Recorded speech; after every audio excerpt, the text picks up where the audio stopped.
سبيل الدموع سبيل مريح تنهدى يا صاحي كي تستريح.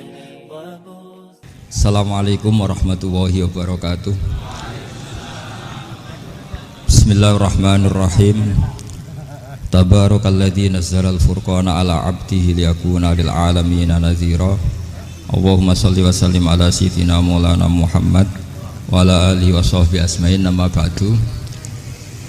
Semua pengurus PBNU yang saya hormati, semua habaib, semua ulama yang saya hormati, wabil khusus Kiai Haji Abdul Manan, Ketua Lembaga Dakwah PBNU, yang meskipun mondoknya hanya 3 bulan ini sebetulnya problem, sehingga saya kesini ini sebetulnya tidak pernah merasa ibadah.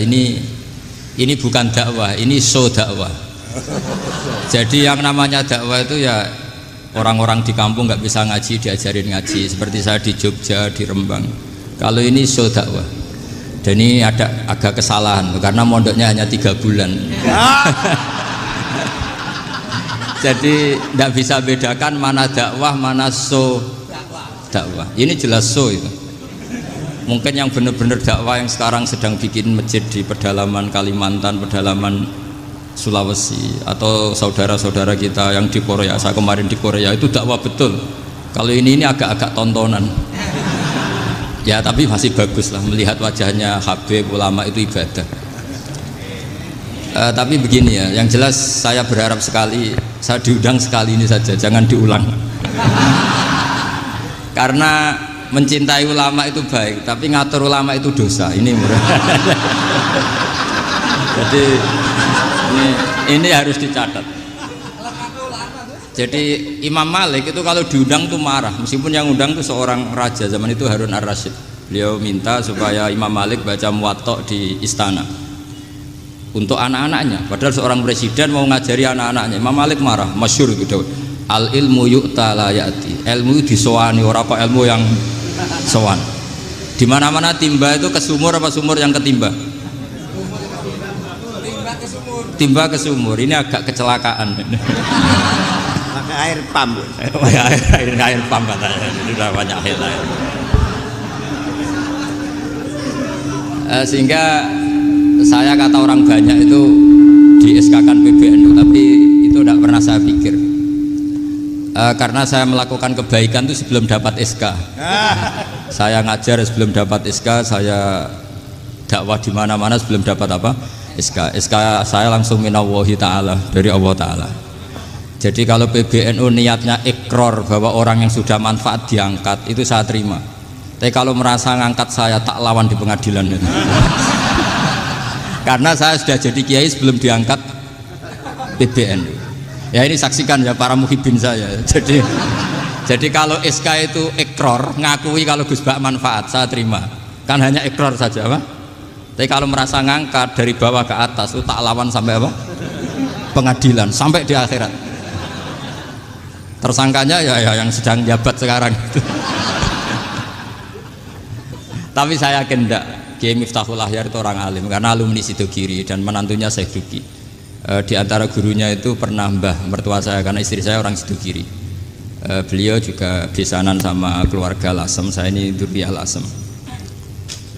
Pak Said Akil juga orang alim, mbah-mbahnya juga orang alim. Baru kemarin nyocokkan nasab sama saya. Buyut-buyutnya beliau itu adik buyut saya, pernah cocokkan sama saya. Gus, saya sama saya tua mana? Tua saya, buyut kamu adik buyut saya, kata saya gitu. Tapi saya tetap hormat sama beliau karena ya pernah sepuh umurnya setidaknya. Jadi saya ulang lagi, ngaji seperti ini itu sebetulnya lebih ke show, pertunjukan. Supaya pertunjukan ini tidak dosa, saya isi ngaji betulan. Tapi jangan diulang. Karena saya biasa ngaji rutin. Saya di Jogja tafsir Jalalain sudah juz 23. Pernah khatam hikam. Sekarang Nashahul Ibad separuh. Saya ngaji di Sidogiri Itkon, di Sarang Balaghatul Quran, di Hajen Lubul Usul, tapi sarahnya yang Thariqatul Usul, sarahnya Mbah Sahal Mahfud. Jadi baru di sini ngaji bersaing sama orang yang mondok berapa? 3 bulan. Ini masalah. Masalah. Nggak boleh mondok itu harus buat tulis zaman. Tapi ya tidak apa-apa, mungkin laduni ya. Jadi kalau mondok cepet itu kemungkinannya apa? Laduni. Begini, tapi saya tertarik apa yang dikatakan Kiai Haji Abdul Manan tadi menyangkut kalimat tauhid. Saya ngaji di mana-mana bilang, kalau ngaji itu yang tahqiq itu detail. Detail itu bahasa Arabnya tahqiq. Jadi kita misalnya berpikir secara jernih, orang yang kafir 70 tahun itu pasti menjadi muslim karena melafadzkan la ilaha illallah. Dan itu bi ijma'il ulama. Semua ulama mengatakan demikian. Saya ulang lagi, itu bi ijma'il ulama. Karena mansus di Quran ada ayat kulil ladzina kafaru iyantahu yughfar lahum ma qad salaf. Kalau orang yang kafir 70 tahun bisa dihilangkan kekafirannya hanya dengan kalimat la ilaha illallah Muhammadur Rasulullah. Berarti kalimat ini statusnya apa? Penghilang kekafiran, apa? Penghilang kekafiran. Lalu ada kelompok yang mengatakan gara-gara kalimat la ilaha illallah dan pegang patok nisan itu orang menjadi kafir. Ini kan jadi paradok. Lafat yang kita statuskan sebagai penghilang kekafiran dengan lafat yang sama orang menjadi kafir. Itu nggak ketemu nalar. Mbok nalar paling apapun tetap nggak ketemu. Kecuali tadi ya dalilnya pokoknya ngotot tadi. Itu memang kacau itu. Tapi alhamdulillah mereka insya Allah ya sadar. Kamu jangan bayangkan mereka tidak sadar terus, berarti kamu doanya jelek. Bisa saja mereka sudah ingin sadar, berhubung digojlok ini terus gak jadi sadar. Jadi jangan-jangan salah kita karena sering gojlok sehingga yang mau sadar jadi tidak apa? Nggak sadar. Saya tadi jam 10 sampai setengah 2 masih ngajar di pondok saya ngajar tafsir masih di Rembang sana saya. Terus saya ke Semarang Delalah Muyassar. Ya mungkin agak-agak keramat jadi tetap jam 3:4 saya bisa ketemu Habib Umar Hafid. Saya beberapa menit ya diskusi tentang manhaj beliau, dan kebetulan saya sering belajar kitab beliau sama alumni Darul Mustafa. Meskipun saya tidak pernah ke sana, tapi saya tahu betul mazhab beliau karena al arwah junudun apa mujannada. Begini, saya sering dingendikani Mbah Mun, politik tidak jelas itu bagian dari kejelasan. Ini yang perlu dicatat. Jadi politik tidak jelas itu bagian dari apa? Kejelasan. Misalnya begini, siapa yang mengira Khalid bin Walid yang sangat musuhi Rasulullah, dia panglima orang kafir ketika ngalahkan Rasulullah di perang Uhud, akhirnya Khalid bin Walid masuk apa? Islam. Begitu juga Wahsy, qatilu ahab bin nasi ila Rasulillah, pembunuh Said Hamzah, akhirnya juga masuk Islam. Begitu juga Abu Sufyan, dia pemimpin besar kafir Mekah ketika perang Badar, ketika perang Khandaq, akhirnya juga Islam dan menjadi mertua Rasulullah Shallallahu Alaihi Wasallam. Dari fakta ini kemudian banyak ulama alim yang ngambil sikap itu ya coro Jawa itu anggang-anggang itu gak tegas, tapi gak tegas dari rumusan ilmu yang detail. Saya ulang lagi, gak tegas tapi dari rumusan ilmu yang apa? Detail. Bisa saja orang yang sekarang kafir suatu saat mukmin atau muslim. Bisa saja yang sekarang sedang fasik suatu saat soleh. Bisa saja yang mondok 3 bulan rois PB NU. Sementara yang mondok lama kadang Kiai RT. Tapi itu hanya hukum duniawi. Saya yakin yang Kiai RT ini PBNU di akhirat. Karena mondoknya lebih apa? Lama. Itu tak jamin. Saya juga berencana mimpin itu di akhirat saja, bukan di dunia. Makanya saya mohon SK itu berakhir muktamar mendatang. Karena saya sudah kiai sebelum diangkat. Makanya saya ulang-ulang, kalau pengangkatan itu niatnya ikrar, saya terima. Tapi kalau niatnya ngangkat, tak gugat di pengadilan. Ini tidak guyon, ini betulan itu. Ya, tapi ini hanya guyon saja. Nah, ini penting saya utarakan teori ngaji ya. Ini saya bacakan naskah asli Sayyid Umar Hafid supaya Anda dapat barokah beliau. Karena beliau selain alim allamah, muridnya Habib Salim, juga beliau pernah ngaji kutub Sayyid Abdul Qadir Segaf di Jeddah. Juga beliau sering istifadah di beberapa kiai. Ini saya baca teks Arabnya, kemudian saya terjemah. Bagi yang tidak setuju pemaknanya bisa gugat, karena saya baca Arabnya. Yang nggak setuju pemaknanya bisa gugat. Tapi tak jamin kalah, karena saya paham betul teksnya maknanya seperti itu. Logikanya tadi ya, ketika Rasulullah ngambil sikap tegas kepada Qatilu Hamzah yaitu Wahsy, dan ketika Rasulullah ngambil sikap tegas pada orang-orang yang mengalahkan beliau di perang Uhud, kaifa yuflihu qaumun fa'alu bi anbiya'ihim hakadha. Bagaimana mereka jadi orang benar atau orang yang dapat kebahagiaan kalau mereka perlakuannya seperti Nabi seperti ini, yaitu Nabi sujja wajhu masyhur wa kusirat ruba, yaitu Nabi itu wajahnya terluka, gigi serinya tanggal. Orang-orang seperti ini tuh nggak akan bejo kalau orang Jawa, nggak akan falah. Tapi apa yang terjadi? Allah menurunkan ayat laisa laka minal amri syai'un aw yatuba 'alaihim aw yu'adzibahum. Muhammad itu bukan wilayah kamu ngecap orang, menstigmasi orang itu tidak wilayah kamu. Saya bisa saja mengampuni mereka atau menyiksa saya itu atau menyiksa mereka itu wilayah saya, kata Allah. Saya bisa saja mengampuni mereka atau menyiksa mereka itu wilayah saya. Sehingga akhirnya apa? Rasulullah tidak ngambil sikap yang mungkin orang lain mengatakan itu tidak tegas. Tapi itu kearifan. Betul, akhirnya Wahsy malah masuk Islam. Khalid bin Walid panglimanya juga masuk Islam. Dan beberapa orang kafir juga masuk Islam, termasuk min bainihim ketuanya yaitu Abu Sufyan. Ini penting saya utarakan. Makanya ini saya baca pembenaran dari konstruksi pikiran tadi. Nah ini supaya khas. Ini khasnya orang mondok 10 tahun ini. Jadi ini tak baca ini. Nah, biar jelas ini nanti tagnya persis ya, tidak saya rubah. Ini di kitabnya Habib Umar Hafid, namanya itu Taujihun Nabi Limardoti Bari. Kalau diterjemah ya mengarahkan orang yang sadar. Nabi itu orang yang sadar. Ya sampai ini termasuk orang yang sadar.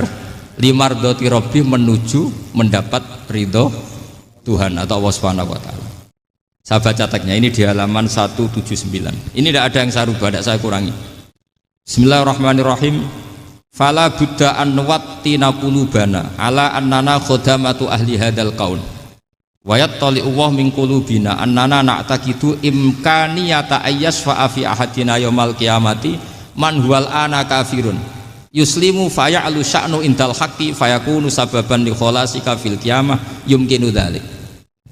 Jadi kita para dai, para kiai itu adalah khodamatu hadal kaun. Kita ini adalah pelayan alam raya ini yang selalu berharap alam ini akan lebih baik. Orang yang sekarang sedang kafir bisa saja nanti yang nyafaati kamu di akhirat, yaitu mereka masuk Islam lalu Islamnya lebih serius, akhirnya punya hak syafaat.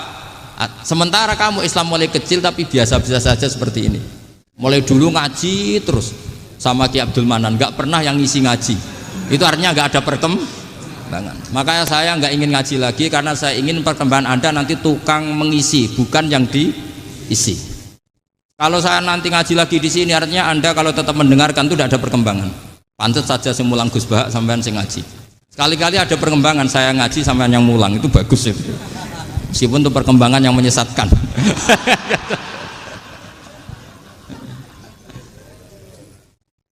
Ini penting saya utarakan. Ini dawuhnya Said Umar ya. Orang yang sekarang sedang kafir bisa saja orang ini nanti nyafaati kamu, yaitu beliau orang ini Islam, kemudian Islamnya serius, maka punya hak syafaat. Sementara kamu Islamnya biasa-biasa saja. Itu masyhur kayak Sayyidina Umar.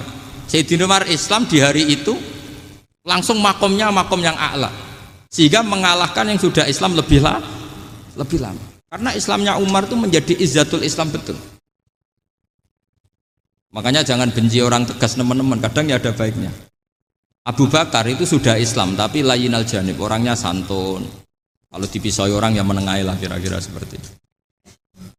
Begitu juga Bilal, Ammar, Suhaib. Singkat cerita, Rasulullah itu sering dibully ya, sering disiksa orang-orang kafir. Rasulullah berharap, wah kalau yang Islam gini terus repot. Melihat Umar ini petarung di pasar Uka, dia dapat uang itu kalau tarung, menangan. Kata Rasulullah, kalau ini yang Islam ya bagus. Beliau berdoa, Allahumma aizal Islam bi Umar. Itu kira-kira 2 hari dari doa beliau, Umar masuk Islam. Itu pertama masuk Islam itu orang-orang kafir diparani. Kalau kamu ganggu Rasulullah Muhammad tak bunuh. Semenjak itu orang kafir yang gentenan sembunyi.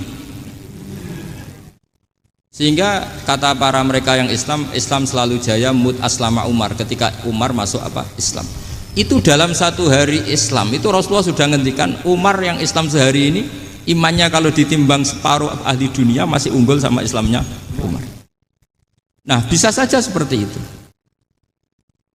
Jadi saya minta sama teman-teman yang mencintai ilmu, tidak tegas itu bagian dari ketegasan dalam ilmiah, karena kita ini tidak mengendalikan dunia, tidak mengendalikan hidayat, hanya Allah piyambak yang ngasih apa? Hidayat. Maka sikap kita laisalaka minal amri syai'un aw yatuba alaihim aw yu'adzibahum. Rasulullah yang ahabbul khalqi ilallah saja tidak boleh tegas karena semuanya potensi itu ada. Cuma kita tegas dalam kebenaran saja, tapi nggak perlu tegas dalam mengawal kebenaran. Kenapa demikian? Karena Islam ini agama yang akan dijaga Allah ila yaumil. Yang jaga Islam bukan PBNU, bukan PP Muhammadiyah, bukan kiai. Yang menjaga Islam namun Allah Subhanahu wa taala. Makanya Sayyidina Umar itu kalau disuruh mikir Islam itu nggak mau betul. Masyhur itu dalam tarikh-tarikh. Umar mimpin itu sukses, banyak futuhat. Singkat cerita akhirnya orang tuh kelangenan, wah kalau Umar meninggal kayak apa?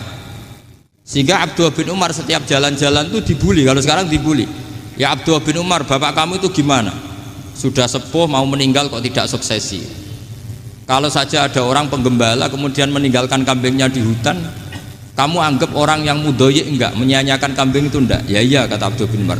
Apalagi amru hadil umat ini mau ditinggal gelanggang, nanti suatu saat Umar meninggal. Mbok ya suksesi supaya jelas. Logika itu diaturkan ke Umar radhiyallahu anhu, ke Sayyidina Umar. Pertama Umar agak tertarik dengan logika itu. Lama-lama beliau marah. Tidak jadi. Saya tetap tidak akan istikhlaf, tidak akan suksesi. Dan saya tidak akan mikir Islam katanya. Islam akan diurus oleh Allah Subhanahu. Terus beliau ngendikan, Islam ini jalan ketika ditinggal Abu Bakar. Bahkan ketika ditinggal ahabbul khalqi ilallah akramul khalqi indallah, yaitu Rasulullah Muhammad sallallahu alaihi wasallam. Coba Islam dulu dipimpin Abdul Qadir ketua wali, dipimpin wali songo, dipimpin orang top-top. Sekarang dipimpin mondok 3 bulan jalan. Karena Islam yang ngatur Allah Subhanahu wa taala. Jadi ini penting. Loh coba ustadz tuh banyak yang nggak bisa ngaji loh. Tapi ya laku ya nggak masalah. Loh saya kemarin di Korea seminggu. Itu TKI jadi khotib, ada yang jadi mufti, ada yang jadi suriah. Itu ada yang di sana jadi suriah, pulang ke kampung angon kambing lagi. Loh itu teman saya kenal. Iya suriah Korea tapi. Artinya gini, bahkan masjid semua yang di Korea itu didirikan oleh TKI dan TKW. Mereka digerakkan Allah untuk mikir agama, karena agama ini milik Allah. TKI saja mikir. Makanya ini penting, yo dakwah tapi tauhidnya sing kenceng, jangan dakwah kenceng tauhidnya kendor. Itu bahaya betul. Saya ulang lagi ya, ini dawuh Habib Umar. Jadi kata beliau, fala budda an wattina qulubana. Kita harus yakin seyakin-yakinnya bahwa semua kemungkinan itu mungkin. Makanya masyhur dalam tarikh ketika kafir Quraisy mau disiksa oleh para malaikat karena mereka sering menyakiti Nabi, kata Nabi gimana? Jangan. Saya berharap kalau bapaknya tidak mukmin, suatu saat anaknya mukmin. Masyhur dalam tarikh. Musuh Nabi besar siapa? Walid bin Mughirah. Punya anak Khalid bin Walid. Abu Lahab punya anak Darrah, itu mukminah yang baik. Abu Jahal punya anak Ikrimah, itu mukmin yang baik. Di Indonesia lebih hebat lagi. Bapaknya ra iso maca Quran, anaknya hafid. Bapaknya Utun Ratamat SD, anaknya jadi dekan. Di Indonesia banyak orang nggak siapa-siapa, anaknya jadi presiden, anaknya jadi menteri. Artinya jangan karena bapaknya kafir kamu nganggep anak turunnya pasti selalu kafir. Teori itu sudah salah zaman Rasulullah. Yaitu Walid akhirnya punya anak Khalid, Abu Lahab punya anak Darrah. Terus siapa? Abu Jahal punya anak siapa? Ini penting saya utarakan karena dakwah kalau terlalu semangat, nanti kalau menghilangkan tauhid bahaya. Tetap innal huda. Uni Soviet kayak apa? Mengkooptasi negara-negara sekelilingnya sampai jadi Zuni. Tapi apa yang terjadi? Uni Soviet yang runtuh, persemakmurannya semua rata-rata jadi negara apa? Islam, kayak Uzbek, kayak Ceknya, kayak apa-apa. Karena agama ini diurus Allah. Sehingga kalau tapi kamu ngitmai agama nggak apa-apa. Makanya istilahnya Habib Umar, khodamah itu pelayan, nggak apa-apa. Kita ngitmai agama itu nggak apa-apa. Dengan ngitmai terus mikir nggak apa-apa. Tapi jangan mikir yang merasa kalau kita mati, wah nanti agama ini kukut karena saya mati. Kamu itu siapa? Agama Islam ini tidak pernah dipasrahkan kamu. Diurus oleh Allah Subhanahu wa Ta'ala sendiri. Sehingga ketika Wali Songo meninggal, agama ini tambah kuat sampai sekarang. Kecil saya itu kalau pengajian susahnya bukan main, harus izin sana sini. Sekarang setiap pengajian polseknya datang, polresnya datang, nggak ada intel, nggak ada apa. Padahal kiai dulu sama kiai sekarang itu kira-kira alim mana? Alim kiai dulu. Mbah Hasyim Asy'ari itu ngarang kitab sampai dibaca di Yaman. Saya sering baca juga kitab beliau, Risalatu Ahli Sunnah wal Jamaah. Kiai sekarang mau terjemah aja kadang salah memahami. Tapi ya Islam tetap jalan karena Islam ini dikawal, dijaga oleh Allah Subhanahu wa Ta'ala. Maka kalau dalam cerita tarikh sirahnya Ibnu Ishaq itu, tauhid itu penting. Beliau cerita begini, Sayyid Abdullah itu namanya Abdullah bin Abdul Muthalib. Kita tahu kenangannya Rasulullah terbanyak itu bukan dengan Sayyid Abdullah tapi dengan Sayyid Abdul Muthalib, dengan mbahnya. Karena Nabi itu mulai kecil dirawat oleh siapa? Mbahnya. Yaitu yang disebut Nabi ketika 2 bulan kan abahnya sudah meninggal. Ya saya baca ya, pakai bahasa Arab biar jadi bid'ah. Nanti kalau bahasa Indonesia ada bid'ah. Tidak betul. Diba atau berjanji sebenarnya itu kitab sejarah, berhubung dibaca bahasa Arab terus kayak mantra. Terus yang belakang mau nyenggai soleh aleh, sehingga kubu sebelah bilang tuh khurafat dan bid'ah. Coba diterjemah ini, coba nanti saya baca bahasa Arab. Walamma tamma min hamli syahroni ala masyuril aqwalil marwiyatu fiya bil madinati abuhu abdullah wa kana qad istaza bi akhwalihi bani adi minat taifatin najariyah wa makatha syahron saqiman yu'anu nasukmahu wasakwa. Terus di pojok sana bilang soleh aleh. Pasti kubu sebelah yang liwat, wah itu khurafat bid'ah karena dianggap mantra. Padahal artinya coba sampean baca bahasa Indonesia. Ketika hamil Rasulullah umur 2 bulan, abahnya meninggal di kota Abwa. Kota Abwa adalah kota keluarga besar ibunya Sayyid Abdullah. Kebetulan pas ke sana beliau sakit sampai 1 bulan dirawat. Bid'ahnya di mana kalau diterjemah? Wong itu kitab tarikh. Makanya saya nggak tahu yang membid'ah-bid'ahkan tiba itu karena tadi. Tapi sampean juga ikut salah karena nyenggai sholawatan tok itu. Jadi makanya saya bilang tadi kalau bahasa Arab bid'ah, kalau sudah terjemah tidak bid'ah karena kelihatan kalau itu hanya kitab tarikh. Loh, coba bid'ahnya di mana? Wa ba'du fa'aqulu wa Muhammad bin Abdullah bin Abdul Muthalib bin Hasyim. Itu kalau diterjemahkan, kamu harus tahu siapa nama Muhammad. Muhammad punya abah siapa? Rasulullah Muhammad Abdullah. Punya abah siapa? Abdul Mut. Punya abah siapa? Hasyim. Coba baca gitu di kubu sebelah. Oh iya gitu. Berhubung kok baca bahasa Arab. Wa ba'du fa'aqulu wa Muhammad bin Abdullah bin Abdul Muthalib bin Hasyim. Jadi itu hanya salah baca saja. Maksudnya salah yang hukumi, bukan salah yang baca, salah yang apa? Hukumi. Sayyid Abdullah ini orang yang tauhidnya sangat kuat. Sayyid Abdul Muthalib lebih kuat lagi. Saya cerita sedikit betapa pentingnya tauhid.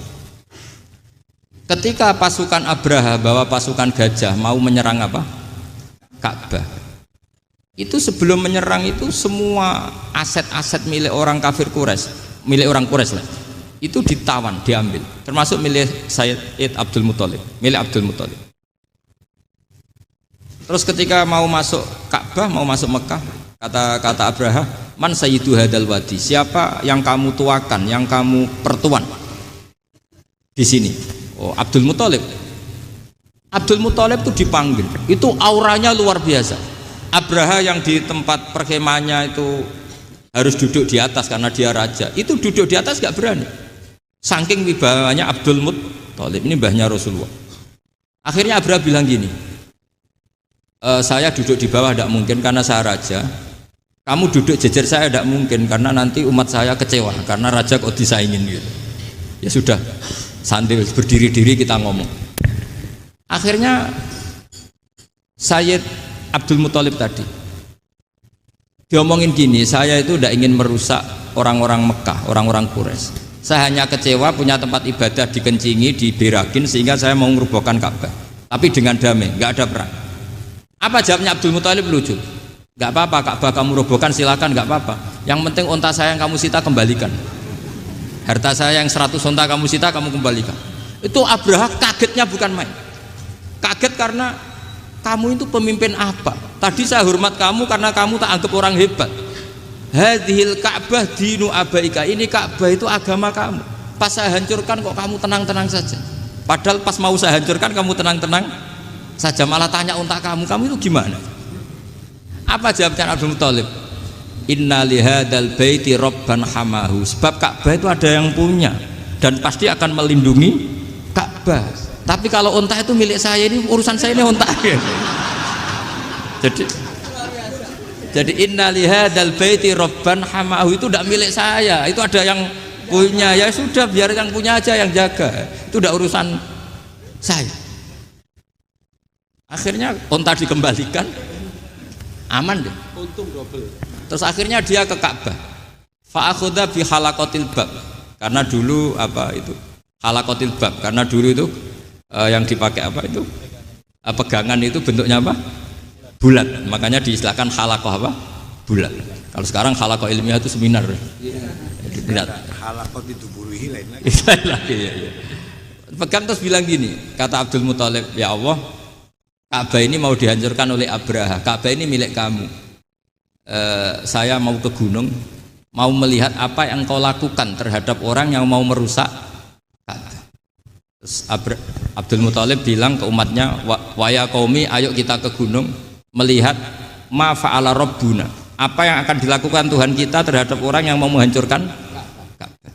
Jadi santai saja, santai. Terus Abdul Muthalib naik gunung sama orang-orang Quraisy. Abraha datang mau merusak Ka'bah, terus terjadi alam taro kaifa fa'ala rabbuka bi ashabil fil. Itu melihat.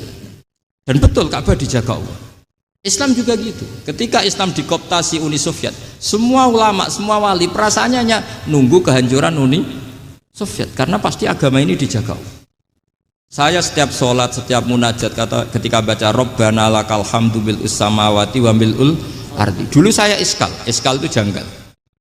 Ya Allah, engkau zat yang layak dipuji, yang pujian itu memenuhi langit dan bumi. Pikiran saya kalau bumi ateis itu mujinya kayak apa?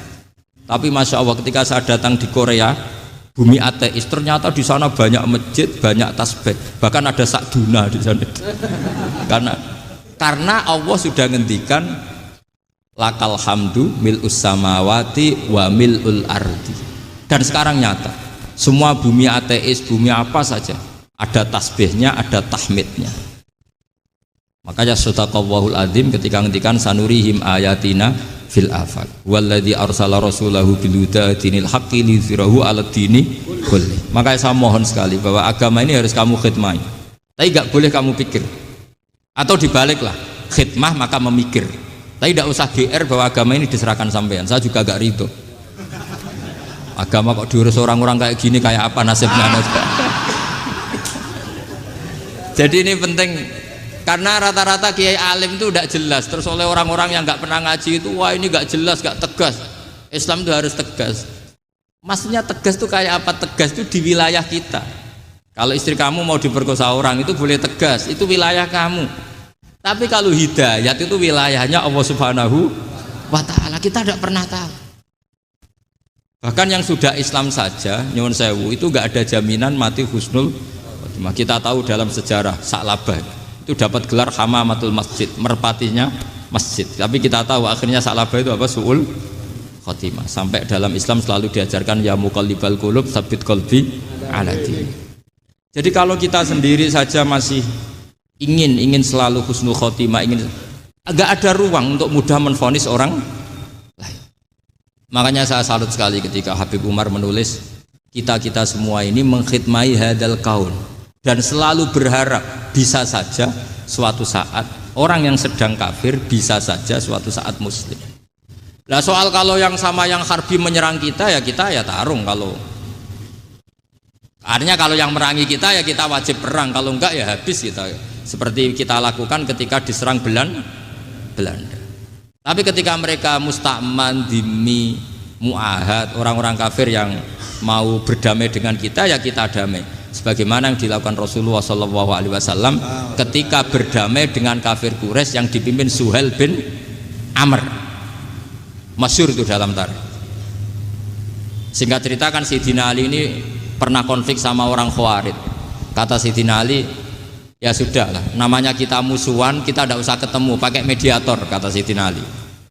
Kata orang Khawarij, ini apa-apaan kok butuh mediator, nggak ada Qur'annya, nggak ada hadisnya. Kira-kira kalau Pak Sayyidina Ali orang Jawa, nggak ada apa tidak tahu. Walhasil Sayyidina Ali akhirnya baca ayat, wa in khiftum shiqaqa bainihima fab'atsu hakaman min ahli wa hakaman min ahliya. Jika suami istri tengah konflik, maka yang keluarga suami kirim mediator, yang keluarga perempuan juga kirim. Terus kata Sayyidina Ali, wa amru ummati Muhammad a'dhamu min amri rajulin wa imra'atin. Kalau suami istri saja ketika konflik butuh mediator, apalagi ini kelompok besar pasti lebih butuh mediator. Akhirnya lalu mediatornya siapa? Kata Sayyidina Ali, ya siapa saja yang penting baik. Ditunjuk seseorang, diprotes sama orang Khawarij, ini orang nggak kredibel. Oh, ini. Terus Sayyidina Ali marah-marah. Rasulullah itu pernah berdamai dengan orang, bahkan orang itu kafir, yaitu Sulhul Hudaybiyah. Nabi itu berdamai dengan orang yang bernama Suhail bin Amr ketika itu kafir. Makanya ini menunjukkan bahwa musolahah ma'al kufar itu boleh demi kelangsungan bernegara, berbangsa. Kamu tidak usah meragukan reputasi NU. Ketika dulu kafirnya kafir harbi zaman Belanda, ya Mbah Hasim fatwa apa? Jihad. Jadi jangan kira tidak tegas, kita tegas sekali. Justru kita yang punya masa lalu tegas. Tapi kepada siapa dan dalam konteks apa? Paham ya? Terus ini penting sekali untuk dijernihkan. Ini saya baca berikutnya nanti. Tidak supaya tahqiq, saya syukur sekali, saya tadi sekaligus minta ijazah sama Habib Umar dan memang saya ngaji ini lama sama teman-teman alumni Yaman, cuma belum pernah ketemu mu'alifnya. Tadi saya ketemu minta ijazah itu dan beliau senang sekali, bahkan sempat bikin tulisan di kitab saya ini. Sama tidak perlu baca, karena kalau bisa ya biasa, kalau tidak bisa malu ya sudah, tidak usah baca sudah. Terus ini kata beliau, ini masih saya teruskan. Nahnu min hadhil intilaqah naktasibu thabatana wa quwwata yaqinina wa illa fa fil ardi mu'aridun wa muntaqidun wa mukhalifun min akhyarin wa asyrarin sholihin wa fasikin muslimin wa kuffar. Kalau kamu punya satu metode ilmiah, metode dakwah, kamu harus siap karena pasti ada yang menentang. Yang menentang itu ya mulai orang soleh, tidak soleh, orang macam-macam. Jadi kalau sudah punya manhaj memang dari awal harus siap apa? Ditentang. Jadi misalnya PBNU punya kebijakan apa, ya sudah siap saja dibully. Itu pasti itu, karena nggak ada manusia semua suka, semua benci. Kata beliau, anta in kunta fi syakkin min hadzal maslak wal manhaj fattabi man syi'ta wasaha angka ghaniyah wa in kunta ala yaqinin annahu al huda wa mirasun nubuwah wa annahu haqiqatu tarjamatil ahdi ma'rab fala tata'atsar min kalami ahadin yakunu mangkana. Jadi intinya kita mengawal Islam secara rahmatan lil alamin itu justru kita berharap menjadi simpatik dan menjadikan mereka menjadi Islam. Jangan ketika simpatik dianggap gak tegas. Saya masih ingat betul dawuh Mbah Mun, hak sekseni, kata beliau. Saya masih ingat kalimatnya sekseni. Akurat tegas itu berdasar ayat laisalaka minal amri syai'un aw yatuba alaihim aw yu'adzibahum, karena potensi sosial itu bisa rubah. Orang yang sekarang kawan kamu bisa saja suatu saat jadi musuh, yang sekarang musuh kamu bisa saja suatu saat jadi kawan. Terus kamu ngambil sikap tegas dalam sesuatu yang nggak stabil seperti ini, lalu tegas itu kan nggak pada tempatnya. Makanya yang seperti ini kata Allah pakai asa itu menawa-menawa. Asa wahu ayyaj'ala bainakum wa bainal ladzina ataitum minhum mawaddah. Bisa saja orang yang sekarang musuhan dengan kamu suatu saat dijadikan mawaddah. Kamu udah mawaddah itu saling mengasihi. Kamu tidak usah tanya, wallahu qadir kata Allah, karena Allah mampu. Jadi dalam hukum-hukum sosial Allah seringnya bilang apa? Asa. Misalnya wasa antakrahu syai'a wa huwa khairul lakum, wasa antuhibbu syai'a wa huwa syarrul lakum. Karena masalah sosial ini semuanya asa, yang pernah tahu siapa? Bisa saja sekarang saya Rois Surya, nanti SK-nya nggak turun lagi, tapi saya tidak apa-apa. Bisa saja nanti santri 10 tahun dipimpin 3 bulan, nggak apa-apa. Bolak-balik nggak apa-apa. Saya tidak akan kecewa karena masya Allahu kana wa malam yasa lam yakun. Assalamualaikum warahmatullahi wabarakatuh.